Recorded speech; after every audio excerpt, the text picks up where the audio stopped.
Rubatarin. Dan insya Allah acara DNA ini adalah acara yang diadakan oleh Forum Dr. Robitoh Alawiyah Jawa Timur yang insya Allah akan rutin diadakan setiap 2 minggu sekali.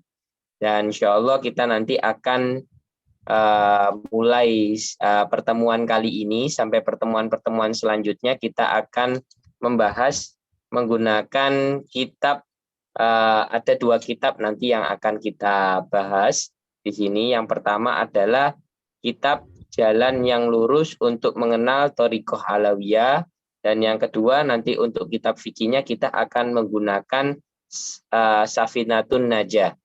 Dan harapannya di sini untuk seluruh dokter yang mengikuti acara DNA ini bisa memiliki kitab-kitab tersebut. Sehingga ketika kita menyimak penjelasan dari Ustadz Ahmad, kita bisa menyimak langsung di buku kita masing-masing. Dan jangan khawatir, insya Allah untuk pembelian buku nanti bisa dikoordinir oleh saudara kita, Dr. Syauqi Al-Muhdor.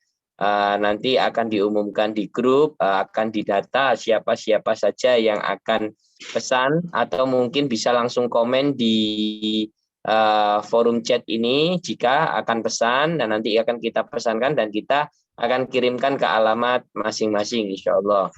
Dan untuk mempersingkat semuanya, jadi DNA ini adalah acara dokter ngaji ayo, dan harapannya kita di sini sebagai dokter yang dengan kesibukan seperti itu bisa menyempatkan diri untuk ngaji, untuk mengupdate ilmu agama kita, dan ya paling tidak kita bisa mengetahui apa-apa yang wajib kita ketahui untuk kehidupan sehari-hari kita dan bisa kita amalkan dalam sehari-hari. Seperti itu. Ini coba kita sapa dulu Ustadz Ahmad. Gimana kabarnya Ustadz Ahmad? Maaf Ustadz, soalnya Ustadz masih belum di mute. Oh iya. Alhamdulillah ala kulli hal. Masya Allah Ustadz Ahmad. Alhamdulillah ini sudah banyak yang sudah bergabung di sini. Mungkin yang baru bergabung bisa langsung mengikuti. Jadi Ustadz, gimana Ustadz? Ini kita nanti akan ngobrol-ngobrol dan juga kita akan diskusi juga bisa ya Ustadz ya. Semuanya bisa dilakukan di sini, dan nanti mungkin antum akan menjelaskan beberapa, mungkin untuk yang pertama mungkin tentang jalan yang lurus untuk mengenal Thariqah Alawiyah ya Ustadz ya. Itu ada kitabnya ya Ustadz ya? Ya, ada kitabnya. Ada kitabnya ya Ustadz. Dan nanti mungkin coba jelaskan dulu kitab mohon maaf, nanti dijelaskan dulu kitabnya seperti apa dan isinya secara garis besar itu tentang apa Ustaz. Jadi supaya yang di sini yang menyimak tertarik untuk membeli kitabnya juga, dan juga nanti bisa mengikuti tiap 2 minggu sekali rutin seperti itu. Fadhal Ustaz. Waktu dan tempat dipersilakan Ustaz. Bismillahirrahmanirrahim. Alhamdulillahirabbil alamin.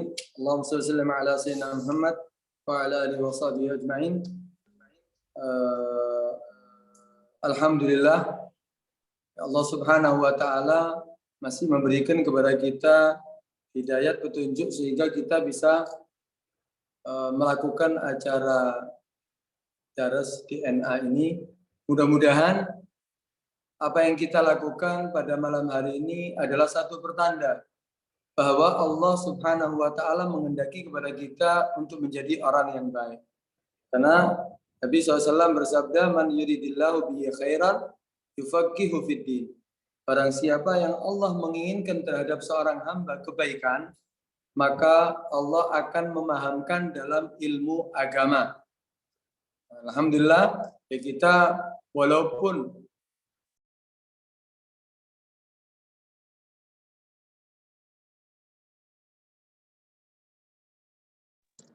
Afan Ustaz, soundnya Ustaz, soundnya kepencet Ustaz.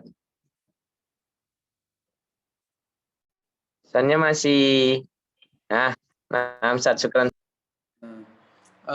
Alhamdulillah, ya Allah Subhanahu wa taala yang menjadikan kita termasuk orang yang diinginkan untuk menjadi orang yang baik. Mudah-mudahan kita bisa istiqamah untuk bisa menggali daripada ilmu yang diajarkan oleh Nabi SAW, sehingga walaupun kita menjadi orang sesibuk apapun, tapi kita masih menyempatkan waktu untuk bisa menjadi orang yang mengetahui daripada ilmu syariat. Nanti kita di dalam majelis ini, pertemuan ini dan insya Allah pertemuan berikutnya, kita akan membaca 2 kitab seperti tadi yang sudah dikatakan dan sudah dimusyawarahkan, yaitu yang pertama kitab terjemah daripada Manhajus Sawi. Manhajus Sawi yaitu jalan yang lurus. Jalan yang lurus untuk apa? Supaya kita mengenal daripada thariqah, ya, jalan yang sudah dilalui oleh orang-orang yang soleh daripada datuk-datuk para alawiyin.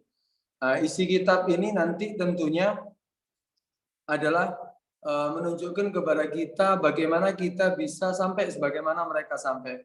Paling tidak kita mengikuti apa yang mereka lakukan, walaupun tidak sepenuhnya, tapi paling tidak kita sudah mengikuti mereka. Sangat penting, khususnya kita bagi generasi penerus, khususnya bagi kalangan alawiyin tentunya, untuk mengenal daripada thariqah, jalan daripada para pendahulunya, yang mana mereka sudah dikenal sebagai orang-orang yang soleh. Dengan demikian kalau kita sudah mempelajarinya, kita paling tidak bisa melanjutkan atau meneruskan estafet seperti keilmuan mereka, dakwanya mereka, ibadahnya mereka, kesalehan mereka, sehingga kita termasuk digolongkan sebagaimana mereka. Pendidikan ini memang sangat ditekankan oleh salaf kita dan memang sangat dianjurkan oleh salaf kita. Keturunan orang-orang yang soleh itu tidak akan sia-sia. Keturunan orang yang soleh, keturunan orang yang baik itu tidak akan menjadi sia-sia, tapi memang ada syaratnya. Yaitu Allah sendiri, subhanallah, Allah Subhanahu wa taala menegaskan di dalam Al-Qur'an dalam ayatnya itu surat At-Tur, di situ dikatakan walladzina amanu wattaba'athum dzurriyyatuhum biimanin alhaqna bihim dzurriyyatahum. Nah, ini ayat Al-Qur'an yang mana menjelaskan kepada kita bahwa orang yang orang tuanya adalah orang-orang yang baik, orang-orang yang selamat nanti ketika di akhirat, orang-orang yang dia menjadi orang-orang yang memiliki kedudukan yang tinggi, kita anak cucunya, ya maka kita bisa diikutkan bersama mereka, artinya apa? Dikumpulkan bersama mereka dengan 2 syarat. Jadi yang pertama bahwa walladzina amanu, dan orang-orang yang beriman. Berarti syarat yang pertama yaitu apa? Beriman. Alhamdulillah kita beriman sebagaimana mereka beriman. Kemudian yang kedua, wattaba'athum dzurriyyatuhum. Dan apa? Kita juga generasi penerus yang mengikuti mereka dalam keimanan. Wattaba'athum dzurriyyatuhum biimanin. Kita ikuti apa yang mereka lakukan, kita ikuti. Maka kata Allah Subhanahu wa taala, alhaqna bihim dzurriyyatahum. Maka kami, Allah artinya Allah, akan mengumpulkan semuanya anak cucunya ya dengan mereka nanti di hari kiamat. Itu harapan daripada apa? Kita mengikuti dan mengetahui, mempelajari apa yang mereka lakukan. Sampai dikatakan dalam ayat ini ditafsiri sendiri oleh Nabi SAW dalam hadis sahih. Dikatakan alhaqna bihim dzurriyyatahum, yaitu apa? Innallaha yarfa'u dzurriyyatal mu'min ma'ahu fi darajati fil jannah wa in kana dunahu fil amal. Ini yang kita harapkan. Katanya Allah akan mengangkat daripada derajat anak cucu orang-orang yang beriman. Artinya seperti datuk kita, orang yang beriman, orang yang soleh, mereka berada di surga, ma'ahu fi darajati, nanti bersama dia di dalam derajatnya fil jannah, di dalam surga. Wa in kanu, walaupun mereka itu dunau fil amal, kita ini di bawahnya mereka di dalam amal. Jadi kalau kita mau koreksi diri kita ya tentunya kita jauh daripada mereka. Salat mereka, bacaan Al-Quran mereka, iktikaf mereka, istiqomah mereka, kita jauh daripada mereka. Tapi paling tidak kita nanti akan diikutkan bersama mereka. Kenapa? Karena kita berusaha untuk mengikuti walaupun itu semampu kita, itu mengikuti amal kebaikan mereka. Nah, 2 hal ini adalah merupakan satu kesatuan yang tidak dapat dipisahkan agar kita nanti dikumpulkan bersama mereka nanti terhadap bersama para pendahulu mereka nanti di hari kiamat. Dan itu untuk dapat meneladani para pendahulu yang soleh, tentunya kita harus mengetahui terlebih dahulu bagaimana thariqah mereka, apa yang mereka tempuh, sehingga mereka menjadi orang-orang yang mulia. Karena itu di kitab ini nanti akan dijelaskan. Ini pengarangnya adalah Al-Habib Zain bin Ibrahim bin Smith. Mudah-mudahan Allah panjangkan umur beliau, Allah berikan kesehatan, sehat walafiat, bisa membimbing kita semuanya, dan mudah-mudahan Allah Subhanahu wa taala jauhkan daripada segala apapun yang tidak ia senangi. Al-Habib Zain bin Ibrahim bin Smith ini itu yang ada di Madinah. Ya, masih alhamdulillah, ya ini orang tua kita yang masih hidup, mudah-mudahan panjang umur. Nah, ini karangan daripada beliau dan diterjemahkan. Nah, ini sudah disusun sama Al-Habib Zain ini, yaitu di dalamnya menghimpun pondasi-pondasi thariqah para sada alawiyin dan menjelaskan dengan sangat baik, terperinci. Bagus sekali dalam kitab ini. Karena itu sudah sepatutnya kita, khususnya para alawiyin, untuk membaca kitab ini, kemudian tentunya mengamalkan daripada isinya. Sehingga kita semuanya bisa menjadi khairul khalaf, sebaik-baik pengikut yang meneruskan daripada pendahulu, meneladani pendahulu mereka. Nah, harapan daripada para salaf kita ini memang ya khususnya daripada kalangan alawiyin adalah mereka ini pingin sebetulnya, ya khususnya datuk-datuk kita semuanya ini pingin melihat anak cucunya itu mengikuti jejak mereka, menjadi seperti mereka, itu harapan mereka. Itu sampai Al-Habib Ali bin Muhammad Al-Habsyi, pengarang daripada Simtud Durar, yang mengatakan wa mimma yasurrul qalbu min luzumikum tariqata abai wa ahli wa ajdadi. Di antara hal yang mengembirakan hatiku, yang membuat aku gembira, kata Al-Habib Ali, adalah melihat kalian, yaitu anak cucu daripada baginda Nabi Muhammad SAW, melazimi thariqah daripada datuk-datuk keluarga serta kakek-kakeknya. Itu tidaklah mungkin seorang diberi anugerah menjadi keturunan orang yang soleh kecuali agar menjadi cambuk bagi dirinya, agar dapat menjadi seperti para pendahulu yang soleh. Nah, karena itu kalau kita mau perinci, ya, kita mau jelaskan sedikit daripada Ahlul Bait, ya keluarga Nabi SAW. Kita ini, ya, Imam Ghazali telah menyebutkan di dalam kitabnya Ihya Ulumuddin yang mengatakan kemuliaan nasab itu karena 3 arah, karena 3 jihad. Jadi nasab ini menjadi mulia karena 3. Yang pertama, ya karena bernasabkan kepada Nabi Shallallahu Alaihi Wasallam, dan ini tentunya sudah disepakati. Kemudian yang kedua, nasab itu menjadi mulia karena dia bernasab kepada ulama. Nah, kenapa? Karena ulama dikatakan al-ulama warasatul anbiya. Ulama itu adalah pewaris daripada para nabi. Kemudian yang ketiga, yaitu bernasab kepada orang soleh. Walaupun bukan orang ulama, tapi dia ahli ibadah, orang yang soleh, orang yang menjauhi daripada yang diharamkan Allah. Kemudian dia ahli ibadah, taat kepada Allah, maka orang-orang yang bernasab kepada mereka ini adalah termasuk memiliki nasab yang mulia. Dan itu Allah Subhanahu wa taala menyebutkan dalam surat Al-Kahfi, menceritakan bahwa ketika Nabi Musa ingin berguru kepada Nabi Khidir, kemudian disyaratkan untuk tidak komentar dengan apapun yang dia lihat, di antaranya Nabi Khidir saat itu ketika masuk satu daerah yang di situ tidak ada seorang pun yang membukakan pintunya untuk tamu, padahal mereka Nabi Musa dan Khidir butuh untuk bertamu kepada mereka, mungkin makan, minum atau yang lainnya, tapi tidak ada satupun rumah yang membuka. Tapi di situ ternyata Nabi Khidir melihat ada satu rumah yang mau rubuh. Kemudian dibenarkan. Akhirnya Nabi Musa diajak untuk memperbaiki daripada rumah yang mau rubuh tadi. Sampai akhirnya Nabi Musa nggak kuat, tanya lagi, kenapa kamu itu tidak dipersilahkan oleh mereka untuk masuk ke rumah mereka, tapi ada di antara rumah yang ada ini kamu kok membetulkan, kamu memperbaikinya. Akhirnya kata Khidir yang mengatakan ya bahwa wa kana abuhuma salihah.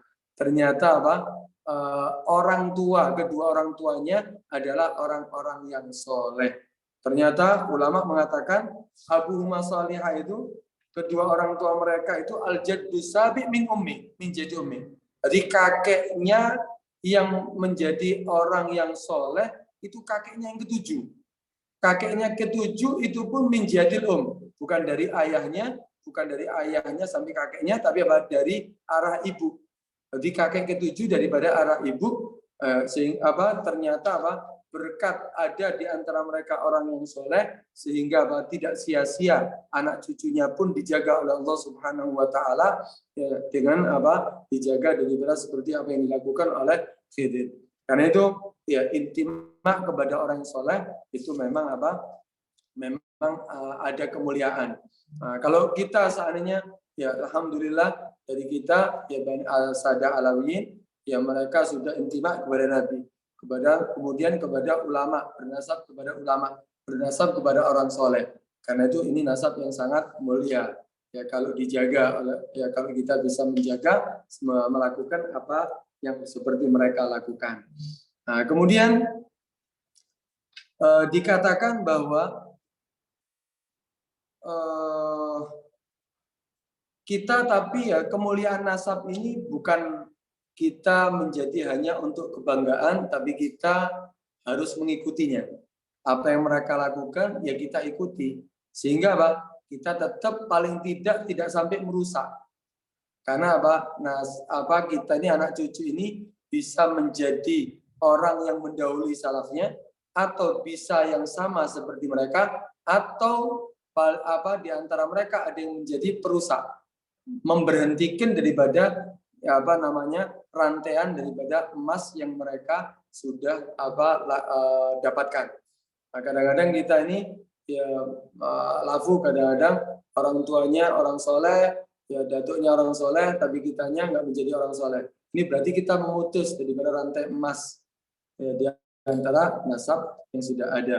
Karena itu pernah satu saat ada orang Badui ketika dia berkumpul gitu, Sada Alawiyin kumpul baca kitab Masyrur Rawi.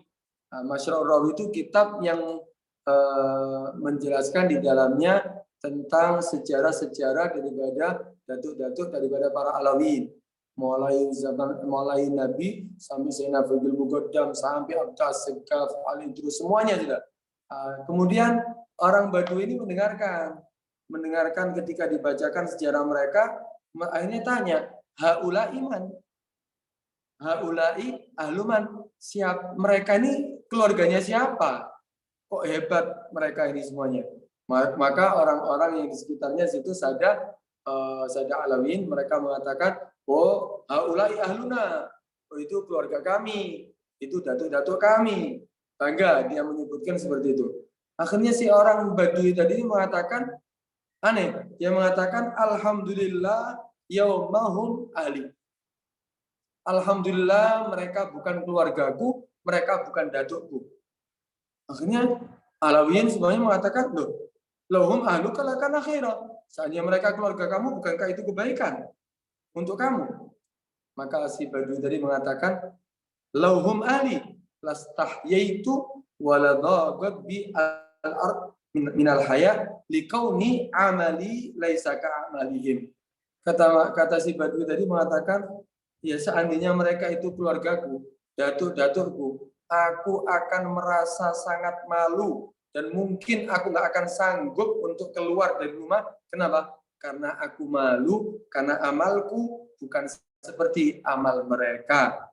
Akhirnya orang-orang Alawiyin yang mendengarkan tadi itu terketuk hatinya. Akhirnya mereka sadar bahwa nggak cukup untuk membanggakan daripada keluarganya, tapi akhirnya mereka semangat, mereka menuntut ilmu, mereka beribadah sebagaimana datuk-datuk mereka melakukan ibadah, sehingga sampai mereka ke derajat yang mana sudah dicapai oleh orang-orang yang datuk kita daripada orang-orang yang saleh. Karena itu ini sebetulnya kalau memang kita menjadi turunan mereka orang yang baik, ya kita setidaknya kita meniru daripada mereka. Alhamdulillah, ini kitab ini nanti akan dijelaskan semuanya. Dari thariqah mereka itu apa saja. Ya, dari ilmunya, dari amalnya, dari ibadahnya, dari semuanya akan dijelaskan di sini terperinci. Nah, mudah-mudahan kita bisa istiqomah untuk membacanya. Satu saat ada satu cerita ini, seorang Alawiyin ini daulah pemerintahan saat itu pemimpinnya orang baik. Ketika melihat ada satu Alawi, satu orang daripada Sayyid gitu, daripada cucu Nabi, ini dia itu pakaiannya aja tidak seperti pakaian daripada datuk-datuk mereka, apalagi amalnya. Akhirnya sama si pemimpin tadi satu daerah tadi dipegang dimasuk ke penjara. Nggak ada salah, nggak ada apa, langsung masuk ke penjara. Sampai ya setelah beberapa hari dikeluarkan. Setelah dikeluarkan, akhirnya dia mengatakan si pemimpin tadi itu membelikan pakaian, ya, kemudian apapun yang dipakai oleh datuk-datuknya diberikan kepada dia. Ini adalah pakaian keluarga kamu. Kamu sekarang aku lepaskan dan kamu harus bersungguh-sungguh untuk menuntut ilmu. Kamu harus mencapai apa yang dicapai oleh datuk kamu. Akhirnya apa sadar si anak tadi itu. Si anak tadi itu sadar, akhirnya apa? Udah, dia mulai untuk menuntut ilmu sampai jadi mudaris, sampai jadi guru, sampai jadi orang soleh, sampai jadi ulama. Akhirnya apa? Ketika dia sudah jadi ulama, setiap kali dia mau belajar, ya si pemimpin tadi itu sudah meninggal. Karena sudah berlalu bertahun-tahun, dia belajar sampai jadi orang alim, sampai jadi ulama. Akhirnya apa? Setiap kali dia mau membaca kitabnya, dia membacakan Fatihah terlebih dahulu kepada sultan tadi itu, kepada raja tadi itu, sebelum Fakil Muqaddam, sebelum yang lainnya. Dibacakan apa? Fatihah untuk si sultan. Maka ditegur sama orang-orang yang sejawatnya, yang di sekitarnya dia. Lu kenapa kamu ini kok malah mendoakan daripada sultan dulu sebelum datuk kamu, Fakil Muqaddam? Nah, akhirnya apa?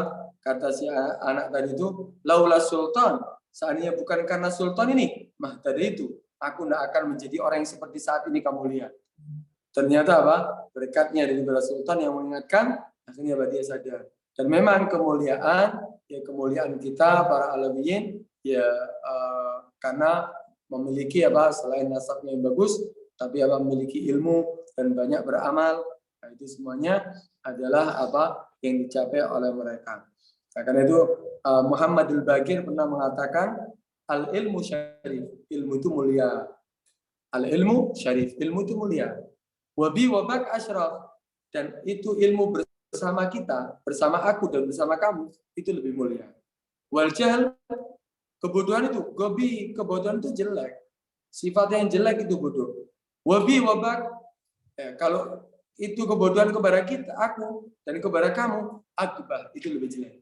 Karena itu, ya walaupun ya kita mungkin ya belajarnya, alhamdulillah, ya mungkin di antara kita sudah, alhamdulillah, ya punya ilmu, ya tapi kita tidak ada salahnya kumpul, ya ini satu kebahagiaan, bisa kumpul para dokter, bisa menimba ilmu, dan mudah-mudahan bisa istiqamah. Nah, seperti tadi dikatakan, nanti kita akan mengetahui di dalam kitab ini semuanya akan dijelaskan tentang thariqah Alawiyin. Nah, ini kita akan baca mungkin ya pertemuannya melihat waktu mengkondisikan, karena akan kita bagi menjadi dua. Dan setelah itu kita akan bahas tentang fikih, ya amaliyah ibadah sehari-hari yang kita lakukan. Insya Allah kita akan baca kitab Safinatun Najah.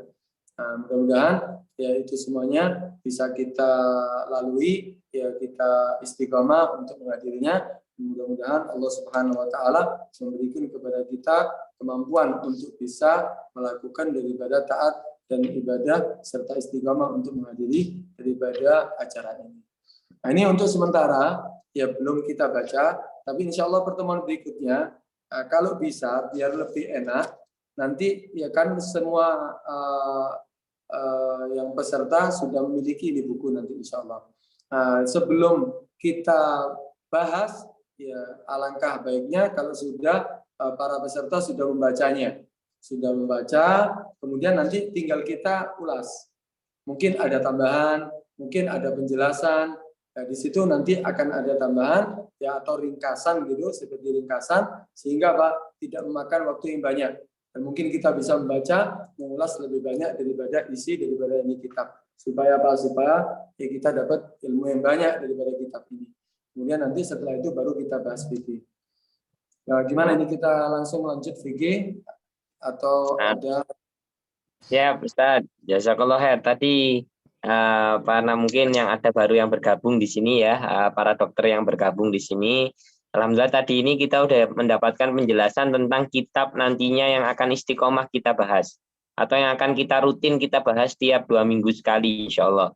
Nah ini tadi adalah yang dijelaskan adalah yang kitab yang pertama yaitu Jalan yang Lurus untuk Mengenal Thariqah Alawiyah.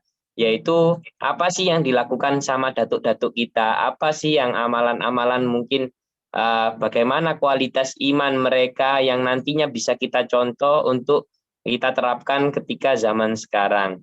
Mungkin Ustadz sedikit aja membahas Ustadz, banyak di sini mungkin yang keturunan orang-orang soleh atau keturunan alim ulama yang mungkin beliau juga diturunkan kepada mereka adalah luar biasa ya, mereka ini mungkin untuk menghafalkan gampang dan lain-lain gampang, tapi memang mereka memiliki keahlian ilmu di bidang yang lain mungkin Ustaz.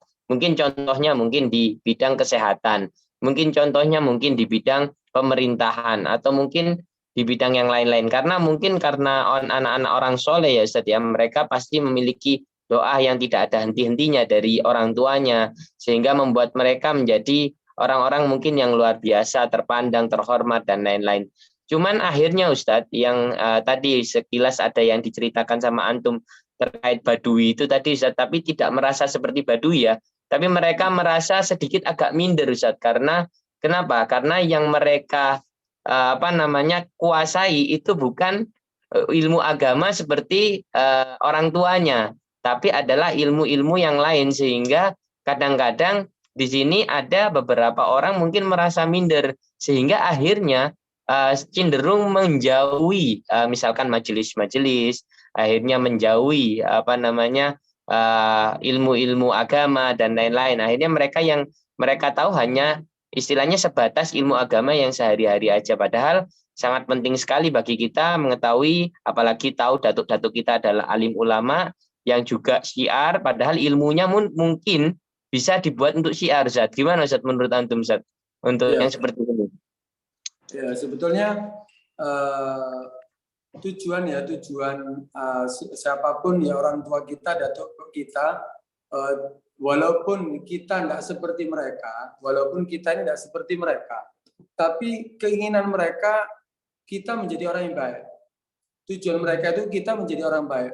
Jadi orang baik itu ya nggak harus sama seperti mereka. Kalau kita sama seperti mereka, itu adalah keutamaan yang lebih.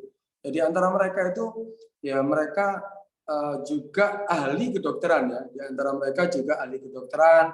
Mereka ahli ini terkenal seperti Al-Habib Ahmad bin Hasan Al-Attas, itu dalam kitabnya itu yang membahas tentang obat-obatan yang mungkin itu ahli kedokteran saat itu tidak mengetahui daripada obat yang ada. Tapi artinya di sini ya, kita yang penting bagaimana kita tidak sampai memutus rantai kebaikan mereka. Mereka itu berbuat baik, khidmat untuk umat.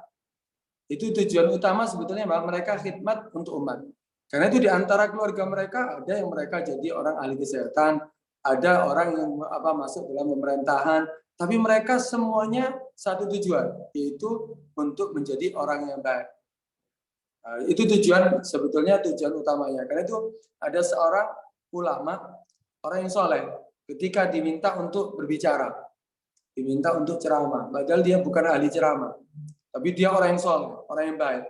Suruh ceramah, dia berdiri, kemudian salam seperti penceramah yang lainnya, baca hamdalah, salawat, kemudian amma ba'du. Setelah itu alhamdulillah, salatu wassalam ala rasulillah, sayyidina Muhammad bin Abdullah wa ala alihi washabihi wa la haula wa la quwwata illa billah.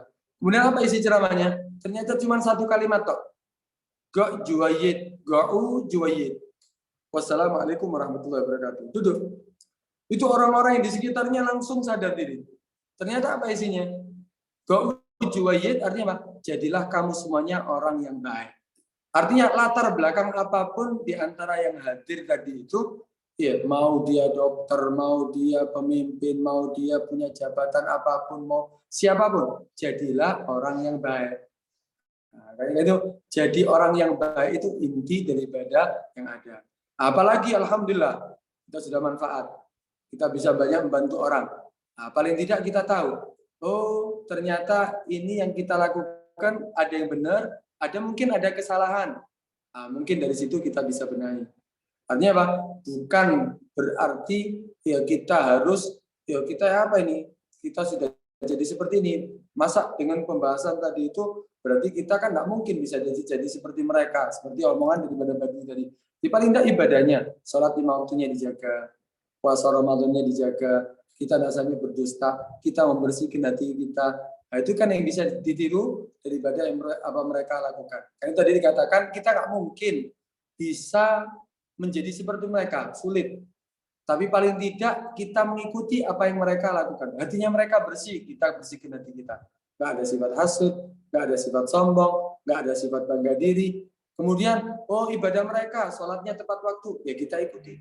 Mereka ibadahnya, sholatnya berjamaah, kita ikuti. Nah itu semuanya kita bisa ikuti, tetap kita bisa melakukan apa yang sudah kita lakukan. Nah, kita nanti seperti ini, ketika kita sudah mengikuti mereka, berusaha untuk mengikuti mereka, walaupun sedikit, tadi sudah dikatakan Pak, akan diikutkan bersama mereka, dikumpulkan bersama mereka. Nah, kan tujuan kita Pak, paling tidak tahu, oh ilmu seperti ini. Ya, kita berusaha untuk mempelajari ilmunya. Tidak ada kata terlambat, artinya tidak ada kata terlambat.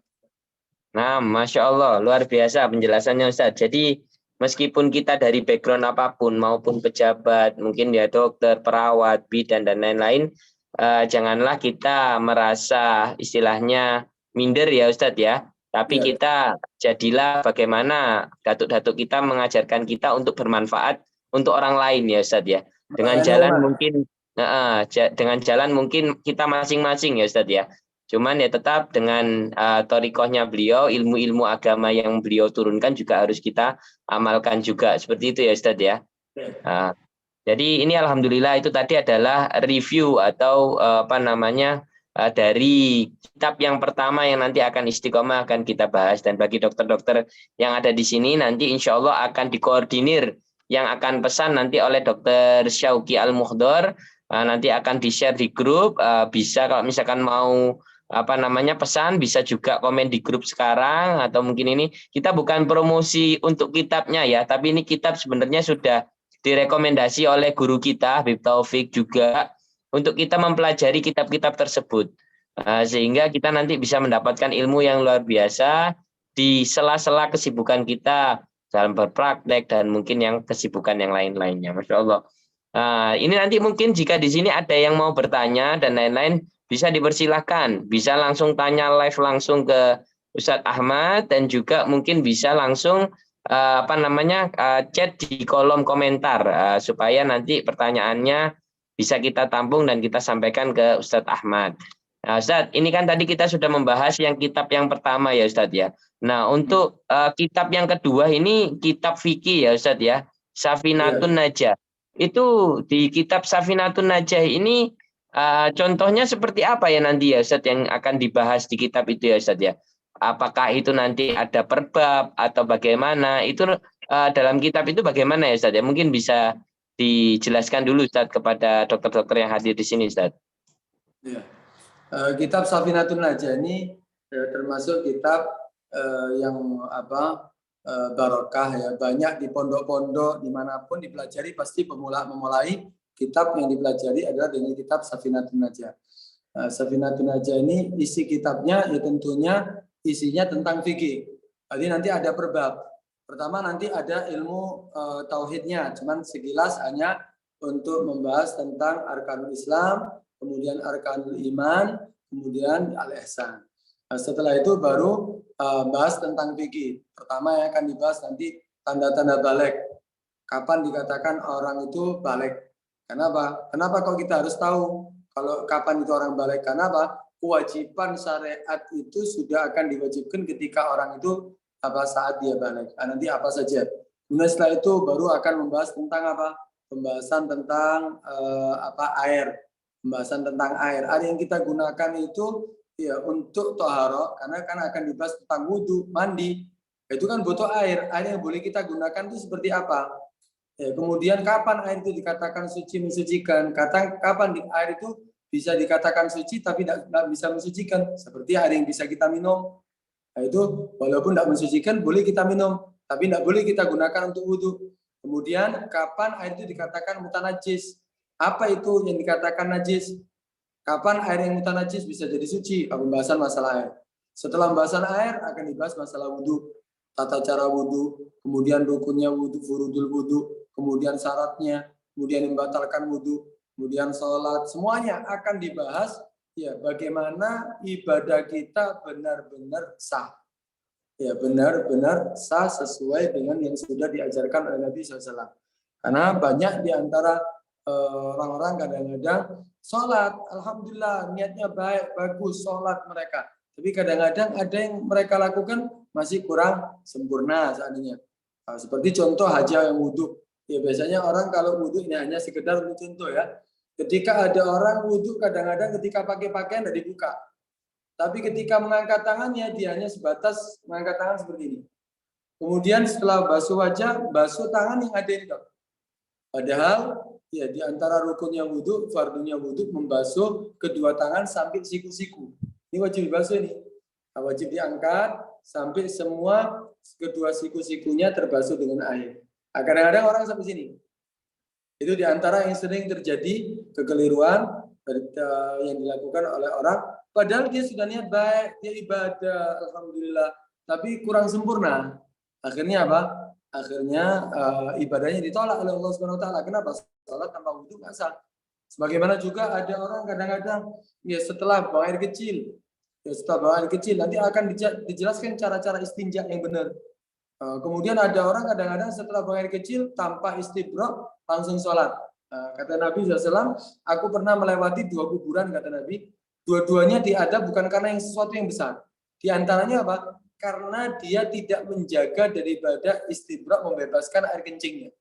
Artinya apa? Setelah buang air kecil, dia tidak istibra membebaskan daripada air kencing, sehingga setelah wudhu dia kemudian sholat, itu air kencingnya keluar. Berarti sholatnya nggak sah. Akhirnya diadab di kuburannya. Padahal sudah ibadah, tapi masih diadab oleh Allah SWT. Ada orang yang sholat, yang sering kita lihat juga, pakaiannya seandainya, ya pakaiannya disyaratkan dalam sholat itu menutup aurat. Tapi ketika dia rukuk kadang-kadang kelihatan. Ya kalau bahasa guyonannya kelihatan celengannya. Ya. Kelihatan celengannya itu sehingga apa? Sholatnya nggak sah. Kenapa? Terbuka auratnya.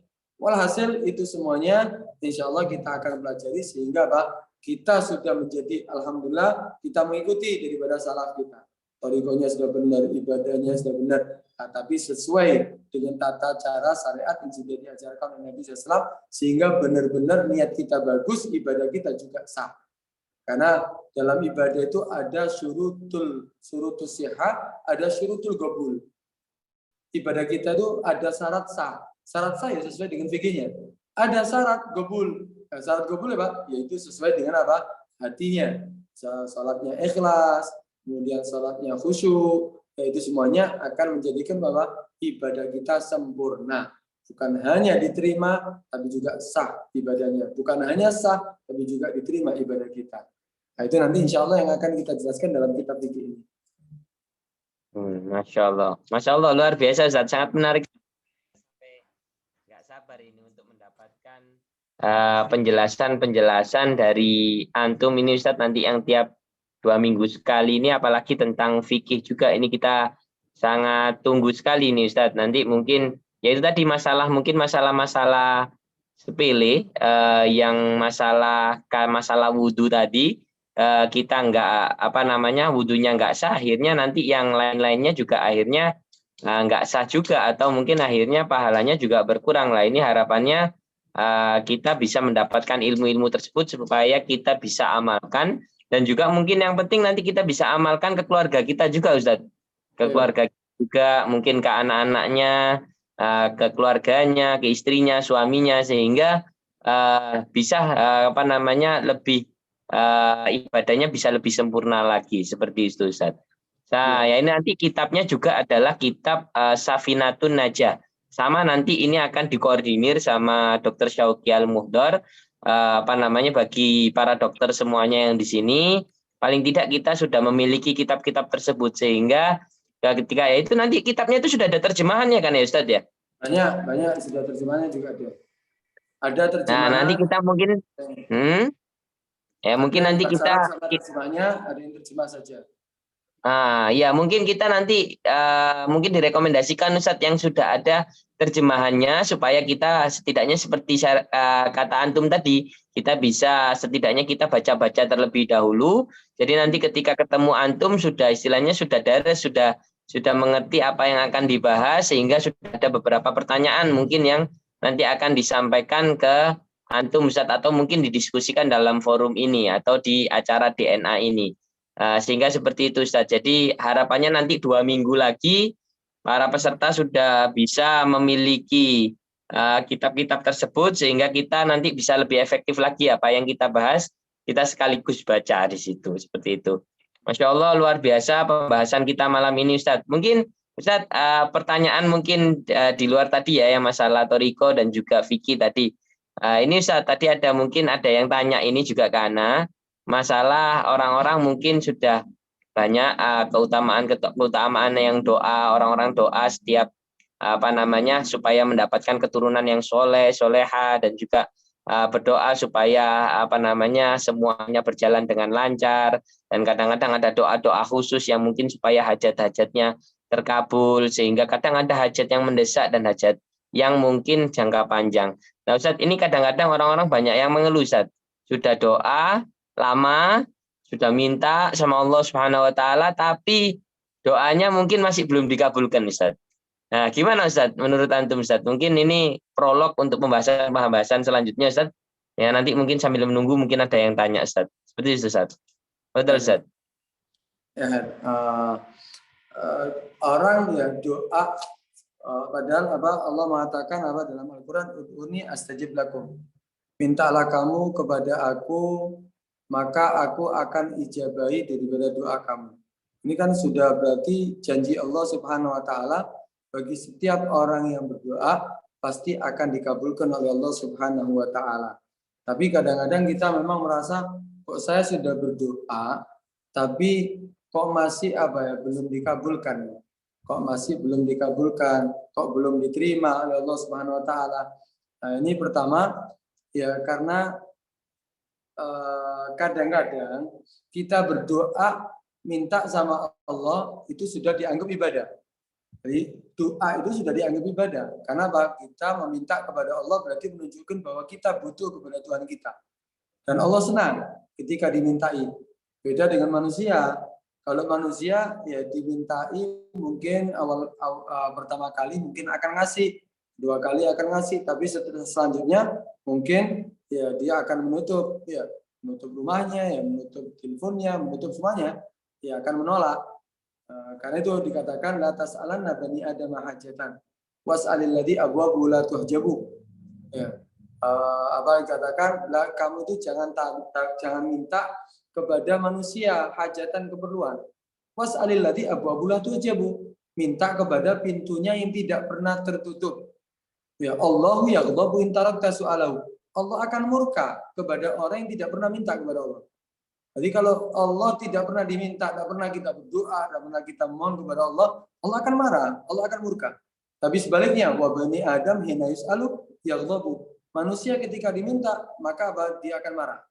Justru manusia sebaliknya, ketika diminta dia akan marah. Karena itu, ya minta sama Allah, ya. Dan kita ketika berdoa juga harus memperhatikan. Ya, karena sudah janji Allah pasti dikabulkan. Nah, itu kita juga harus memperhatikan daripada adab-adabnya berdoa. Karena di dalam berdoa itu ada adabnya. Jadi antaranya kita berdoa cari waktu-waktu yang mustajabud doa. Waktu sahur, waktu tengah malam, kemudian di masjid, ketika hadir majelis.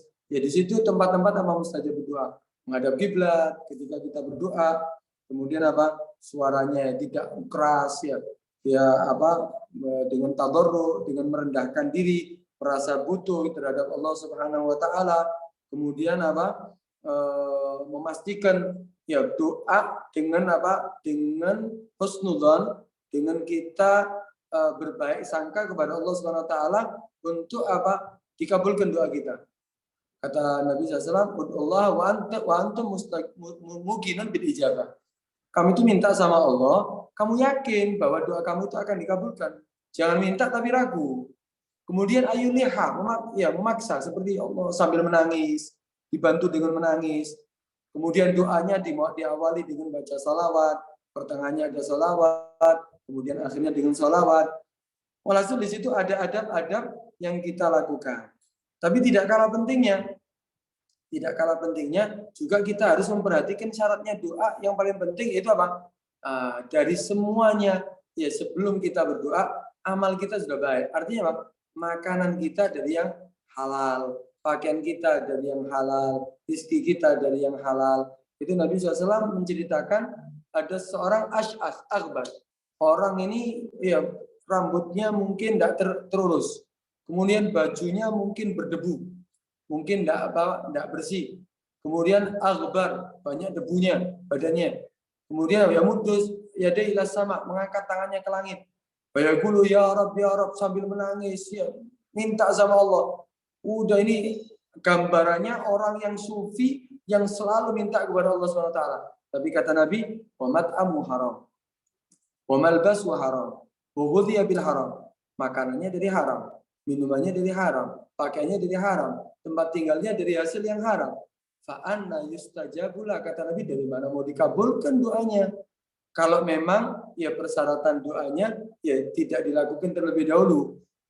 Karena itu kita yang paling penting yaitu memperhatikan sebelum kita berdoa dari semua yang kita hasilkan, semua yang kita miliki dari hasil yang halal. Kemudian diantaranya ketika kita minta kepada Allah SWT, jangan terburu-buru. Ya karena kita ini meminta bukan memerintah. Ada bedanya memerintah. Kalau memerintah kita atasan memerintah kepada bawahan ya harus cepat dilakukan. Tapi kalau dari bawah ke atas ya kita meminta kepada Allah itu bukan memerintah tapi meminta. Lah kalau meminta belum dikasih ya ditunggu. Bukan kita maksa untuk cepat untuk diberikan. Nah, karena itu kita ini memohon kepada Allah SWT jangan terburu-buru. Karena terburu-buru tidak akan dikabulkan oleh Allah SWT. Tapi perlu orang yang minta kepada Allah ini sebetulnya dibagi menjadi beberapa bagian. Ada ulama mengatakan bahwa orang itu ketika meminta kepada Allah SWT, ada kalanya orang itu langsung dikasih sebagaimana permintaannya. Ketika minta sama Allah, ya Allah berikan aku rezeki ya Allah, nggak lama dapat rezeki dia. Ada yang orang yang langsung nagdan, bahasanya nagdan, langsung Allah memberi kepada dia daripada permintaannya.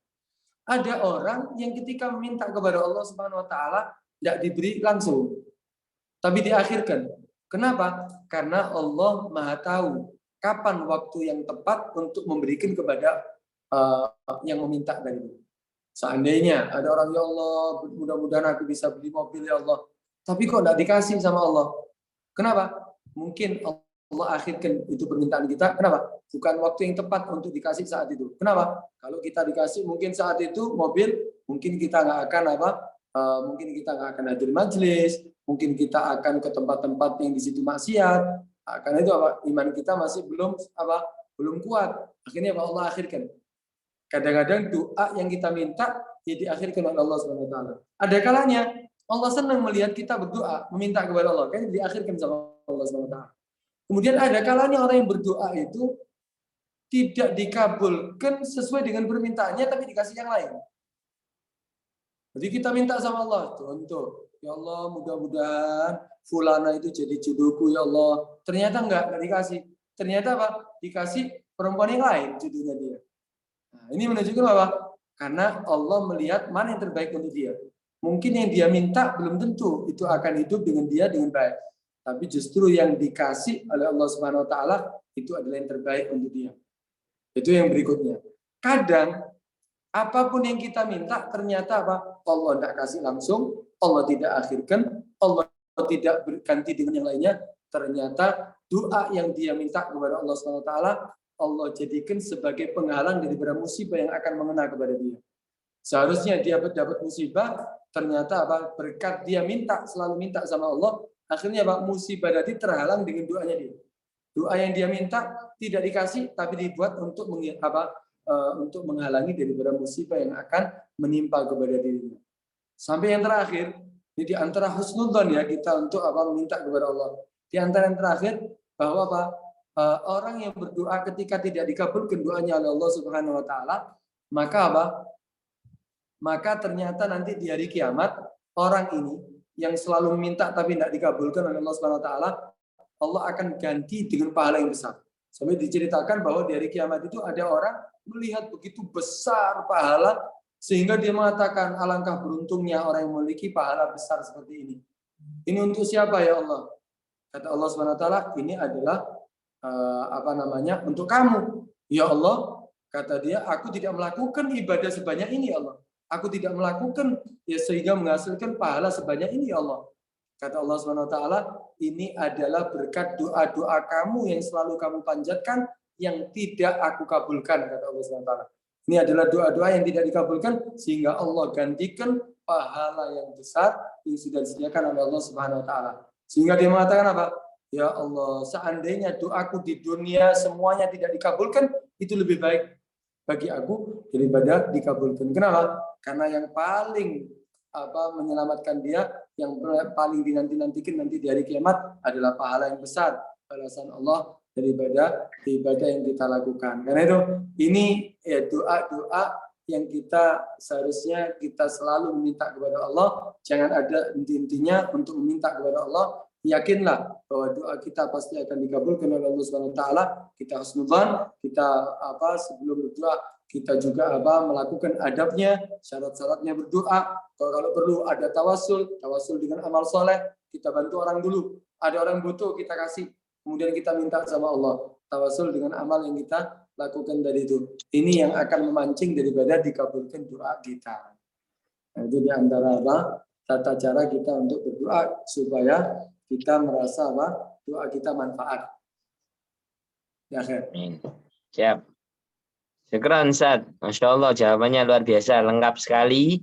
Jadi intinya kita harus selalu husnudzon ya Ustaz ya. Meskipun doa-doa kita masih belum terkabulkan, belum sampai hajat kita, tapi percayalah insya Allah itu ada ditunda sama Allah Subhanahu wa taala untuk kebaikan kita sendiri, untuk yang terbaik untuk kita sendiri. Jadi intinya di sini jangan suudon, tapi harus selalu husnudon, sampai seperti yang diceritakan sampai Ustadz Ahmad barusan, bahkan sampai ada yang selesainya sampai di akhirat baru doa-doanya itu tadi dikumpulkan dan diberikan kepada seseorang tersebut. Masya Allah, luar biasa sekali. Mungkin di sini ada pertanyaan lagi dari teman-teman dokter, dan nanti insya Allah ini tadi kan hari ini kita mukaddimah untuk apa aja yang kita bahas selanjutnya di 2 minggu selanjutnya. Nanti kita akan mulai 2 minggu lagi kita sudah mulai fokus membaca kitab. Tapi misalkan ya Ustadz ya, nanti ketika membaca kitab mereka punya pertanyaan-pertanyaan. Nanti ketika ada waktu kita akan bahas ya Ustadz, pertanyaan-pertanyaan dari beliau-beliaunya ini ya Ustadz ya. Seperti itu ya Ustadz ya. Jadi mungkin itu aja. Mungkin Ustadz kalau misalkan nggak ada pertanyaan, mungkin ada yang mau ditambahkan lagi Ustadz, mungkin simpulan atau bagaimana untuk pertemuan kali ini. Harapannya dengan pertemuan kali ini bisa memberikan semua peserta bahwa pembahasan kita sangat menarik sekali setiap 2 minggunya. Nah, ini ada yang raise hand, Dr. Lubna Alitrus Jakarta. Fadol dokter mungkin bisa langsung menyampaikan pertanyaannya kepada Ustadz Ahmad. Fadol dokter. Assalamualaikum Ustadz. Salam. Ini Ustadz, saya Dr. Lubna dari Jakarta. Ini kalau boleh saya boleh meminta suatu kajian yang mungkin di luar kebiasaan.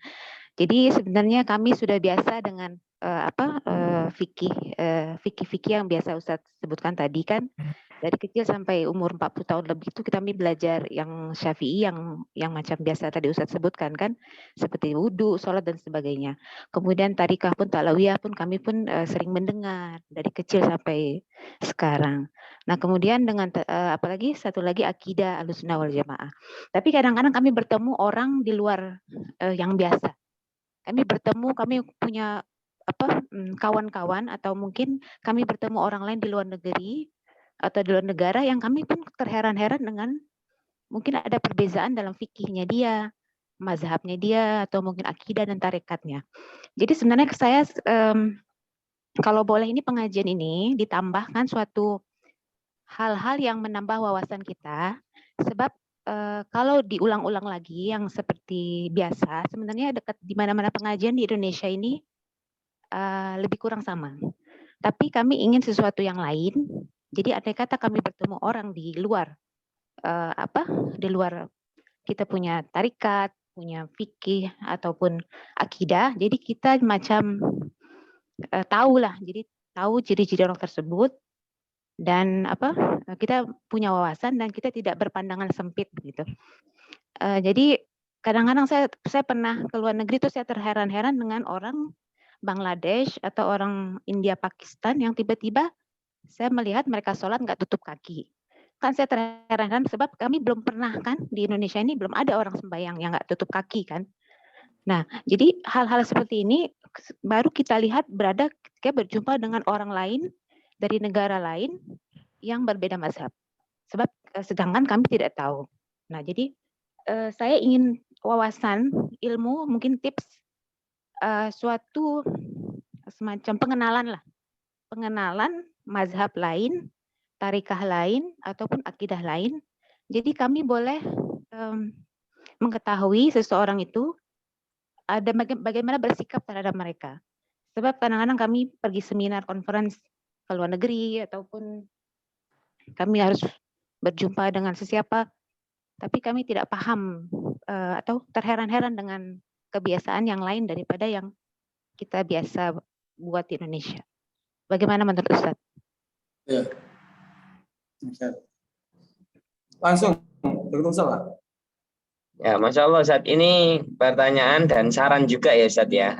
Mungkin katanya Dr. Lubna ini Masya Allah sekali, jadi alangkah baiknya juga diselipkan Ustaz, terkait mungkin perbedaan mazhab yang ada juga, supaya itu bisa menjadikan wawasan kita ketika mungkin kita berada mungkin di lingkungan yang mungkin yang di luar dari kebiasaan kita bisa menyikapi itu dan kita juga bisa nggak terkaget-kaget seperti kata Dokter Lubna tadi Ustaz. Fadil Ustaz, mungkin ditanggapi enggak apa-apa Ustaz. Baik, mungkin diselipkan mungkin enggak apa-apa. Ya. Gimana menurut Ustaz? Memang nanti ya kalau untuk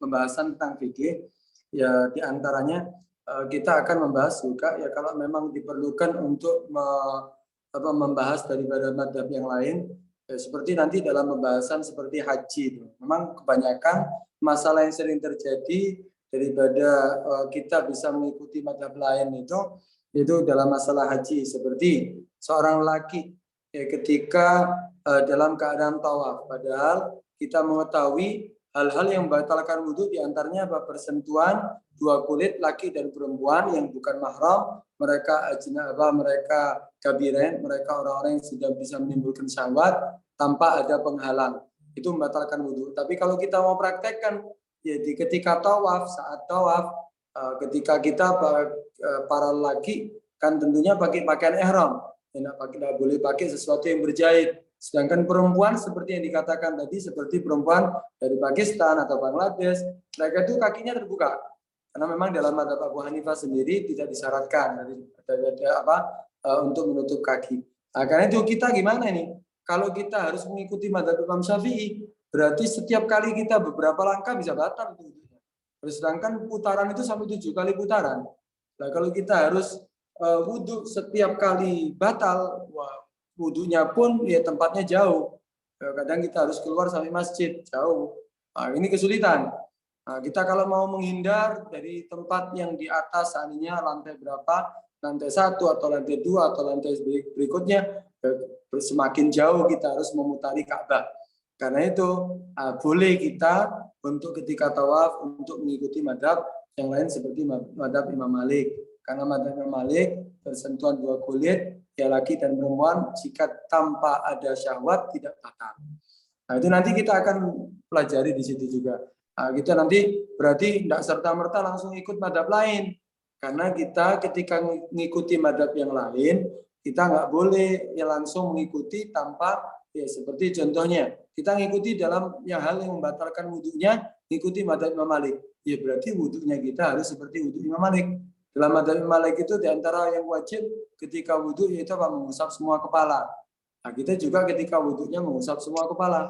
Nah, insya Allah itu nanti dengan berjalannya kita akan jelaskan sedikit-sedikit. Dan mungkin faedah-faedah yang mungkin ya bukan selalu dibahas ya. Urusan tentang air ya, seperti apa pembahasan banyaklah nanti di situ ya. Tentang apa mesin cuci, bagaimana bisa mensucikan apa enggak kita pakai mesin cuci. Kemudian kalau kita seandainya akuarium yang ada, padahal itu ada kotorannya ikan. Kemudian banyak nanti bukan hanya kita fokus sama yang ada di kitab Safina. Memang kitab Safina ini kitab pemula, tapi ya, mungkin ya Dr. Lubna sudah banyak mengetahuinya, ya tapi mungkin dari yang lainnya juga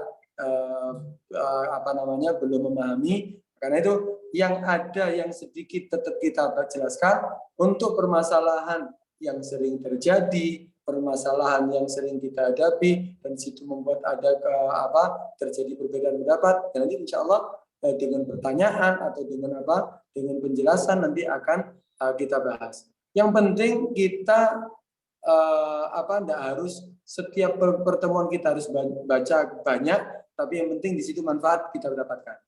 Itu nanti.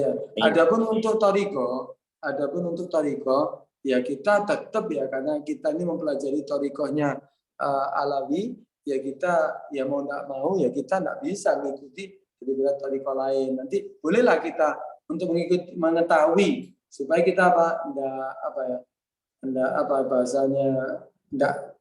kurang pengetahuan gitu, paling tidak kita tahu oh ini adalah paham seperti ini. Nah, ini pahamnya kurang baik, ya kurang tepat. Nah, ini kita akan jelaskan itu. Tapi tetap kita Thariqahnya Thariqah Alawi, kita tunjukkan Thariqah kita, insya Allah ini adalah Thariqah yang paling mudah untuk diikuti dan mudah untuk bisa memahamkan kepada orang lain. Nah, jadi nanti dengan jalannya kita akan jelaskan satu persatu, insya Allah. Ya, siap Ustaz. Alhamdulillah.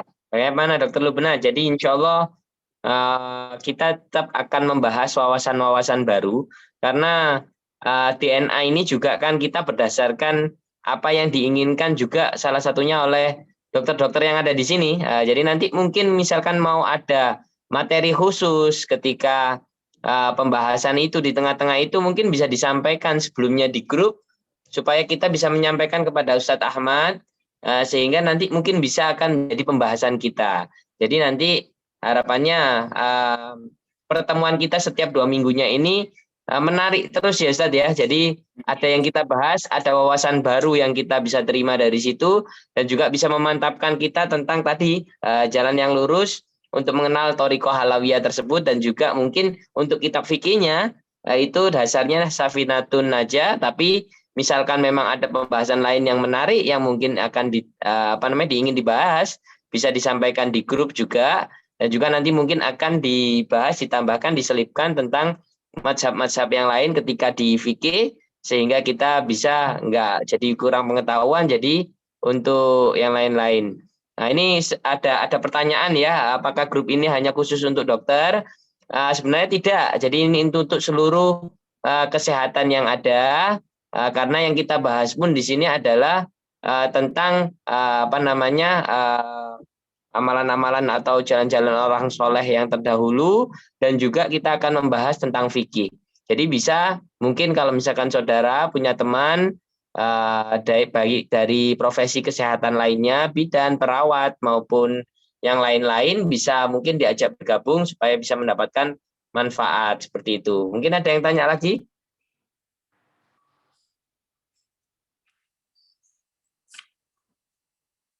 Ya, sementara ini memang namanya dokter ngaji ayu, Ustadz. Jadi jadi mungkin teman-teman ngiranya ini pengajian hanya untuk dokter-dokter, tapi harapannya ke depannya kita ingin semua tenaga kesehatan bisa juga bergabung di sini, nggak ada masalah sebenarnya, karena kita nggak ada konten khusus atau pembahasan khusus untuk dokter, tidak ada. Jadi kita semuanya di sini membahas tentang itu di kitab-kitab yang akan kita bahas. Tapi kalau misalkan untuk pembahasan yang dihubungkan dengan ilmu kedokteran pun juga bisa kita bahas di sini, tapi nanti juga ada acara khususnya yaitu di acara webinar. Nah, insya Allah nanti webinar yang selanjutnya kita ada di tanggal 31 Agustus, itu nanti materinya tentang kulit, penyakit kulit dan pembahasannya seperti itu. Jadi nanti mungkin teman-teman yang ingin bergabung di sini, para dokter maupun tenaga medis lainnya bisa bergabung di acara kita lainnya yaitu webinar FDRA Forum Dr. Robito Alawiyah yang nantinya akan diacarakan pada tanggal 31.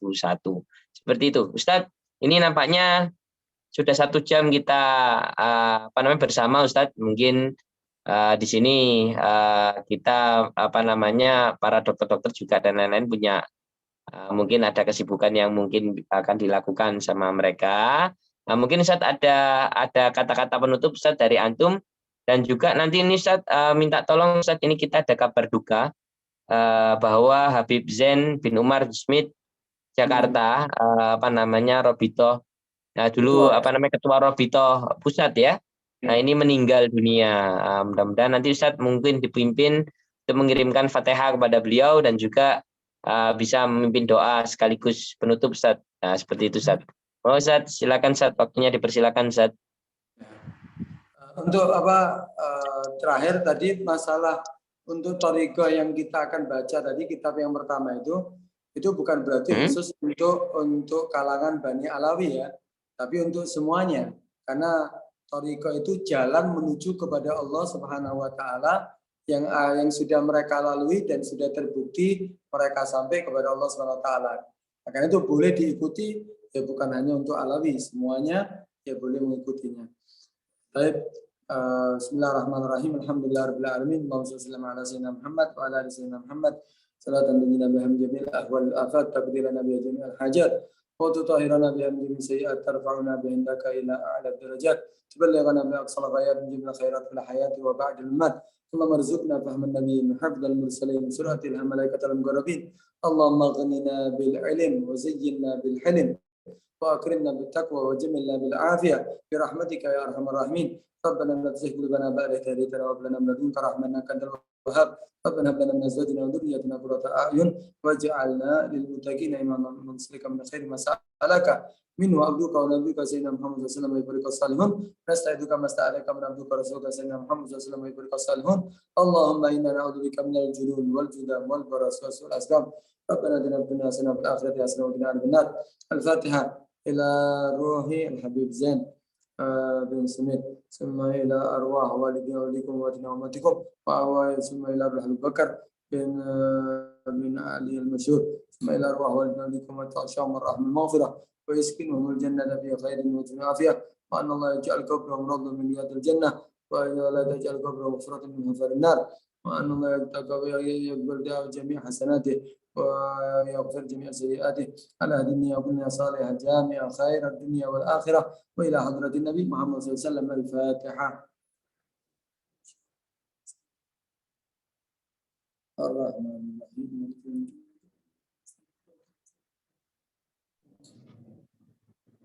Alhamdulillah, terima kasih kepada Ustadz Ahmad selaku pemateri kita pada hari ini. Insya Allah mudah-mudahan nanti acara di 2 minggu lagi bisa lebih ramai lagi, bisa berikan publikasi kepada teman-temannya, baik yang mungkin bukan Alawiyin pun juga boleh bergabung ya Ustadz, seperti itu ya Ustadz ya.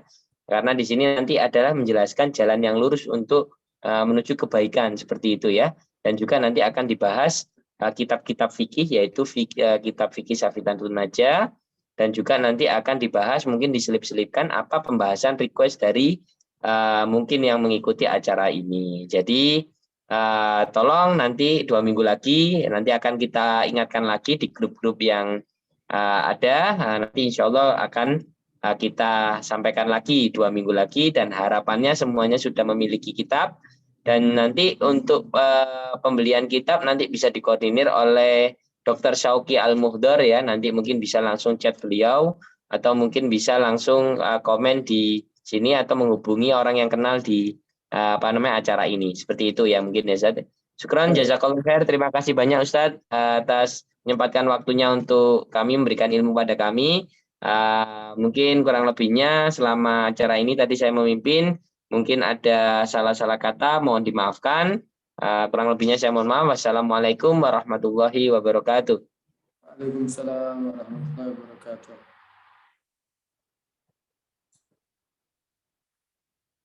Syukran, jazakallah.